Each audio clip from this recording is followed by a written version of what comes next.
Hey everyone, so today we're going to learn about iteration and loops in Python. So generally speaking, a loop is just a sequence of instructions in a program that is continually repeated until a certain condition is reached. There are two types of loops in Python and really programming in general, and those are for loops and while loops. So a for loop is a statement used to specify iteration, generally in order to iterate or loop through some form of data, such as a tuple or a list. And then you can do something with each element in that tuple or list during the iteration. So let's just define a function. We'll call it iterfunc. So in this function, we're going to take a list, and then we want to loop through each element of the list and print it. So we'll just say for item, which refers to the current elements during the iteration, in a list. Let's just print item, and then we'll return. So what this is saying is that, literally for each item in a list, we're going to print that item. And this could be called anything we want, but we're just going to call it item. And we could call it for x in a list. We could call it for element in a list. Let's just call it item. And so now if I uncomment this list right here, and then we can print iterfunc of num list. And it should print out each element in the list. So if we run that, we get each element, which we called item. But since there's no real return value, it returns none, as we saw in a previous video. So let's do something a little more interesting. So I'm going to rename this to be called filter odds, and then I'm going to create a function called def is even. And that's going to take a number, or an integer, and we're going to return true if the number is even and false otherwise. And we can do this by saying num modulo 2 equals 0. And as we saw in a previous video, the modulo is just used to find the remainder. So if the number divided by 2 any number of times is equal to 0, it means there's no remainder, it means it's even. So we can use that now to say for item, or we'll call it num now, because we know this is going to be a list of integers. So if is even num, so if this number is even, then we want to, we define a new list, and this is going to be what we return. And so if the number is even, then we want to add this number to our new list, which we called evens. And so we'll append it, which is, again, as we saw in the last video, that's how you add a number to a list, or to the end of a list. And so now, I guess at the very end, we just want to return evens. So if we call this properly filter odds and call it on number list, then we just have the evens. And we can also check this on the larger list. Oops.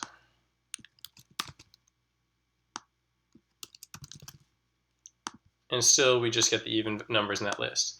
But let's say, this list is kind of long, and what if we only want the first 10 even numbers in the list? Well, in Python, if we have a for loop, we can break out of that loop at a certain point if we want to. And let's just do it when the length of evens is equal to 10, then we don't want to take any more elements from the list, and we'll just break. So now this will break out of the list, or out of the iteration, and hit the next statement, which in this function is just the return statement.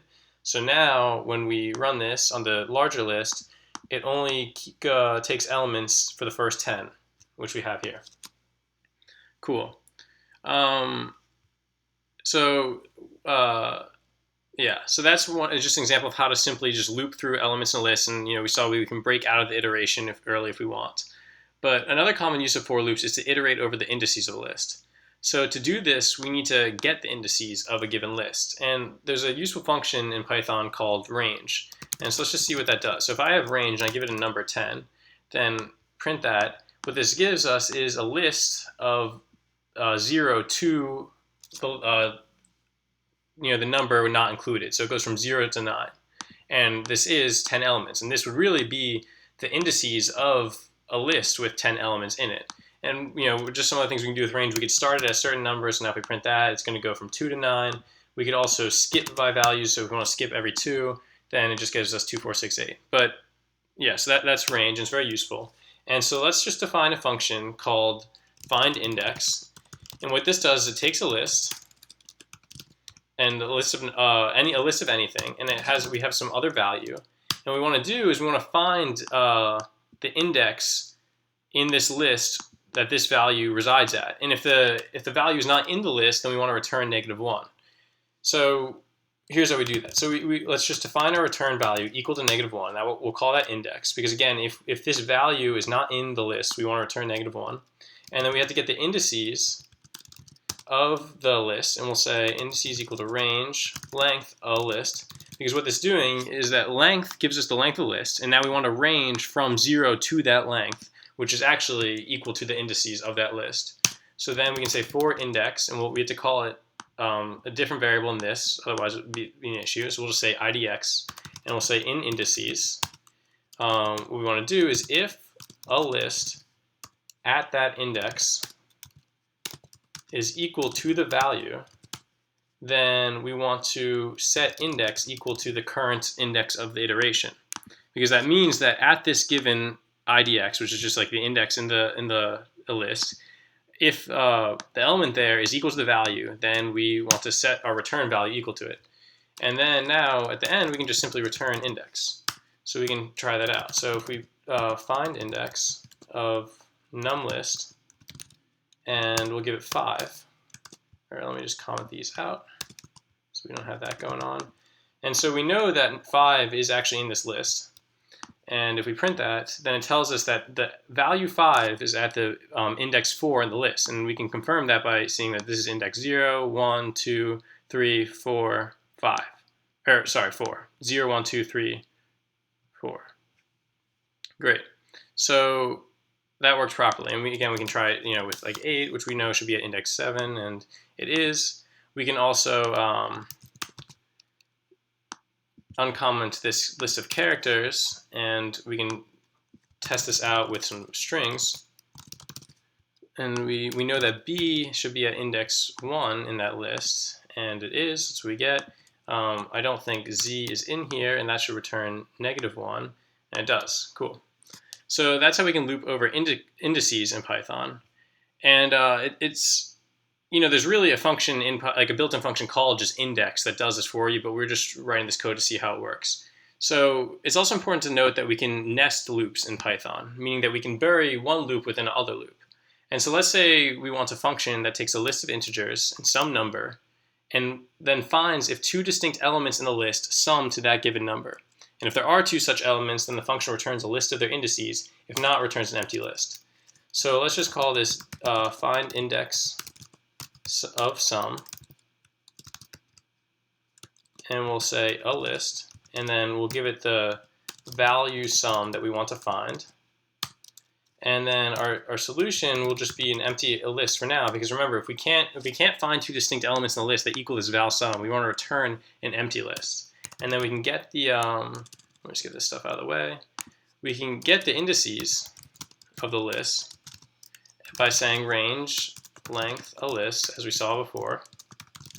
Those will get us the indices. And then we can say for index 1 in indices, and then nest another loop saying for index 2 in indices. And so what this is really doing is that, for each index in the indices of the list, we're going to check every other index in the list again, so that we can find 2 distinct elements. And we'll make sure they're distinct by saying if index 1 does not equal index 2, and if a list of index 1, saying that the value that's at this given index is or plus a list of index 2, so that this other element, and if those 2 sum together are equal to val sum, then that's when we know we found 2 distinct elements that are equal to the sum. So now we can say solution is equal to index 1, index 2. And it doesn't really matter, if these are in order or not. We just want the 2 indices regardless of the order. And so now we also don't. There's no point in continuing this function once we found that, so we can just break. And then we'll return solution. So let's try that out. So let's see if we'll give it numList, and let's see if there's 2 elements in there that sum to 5, which there should be, and print those out. Oh, sorry, typo here, my bad. So if we print that now.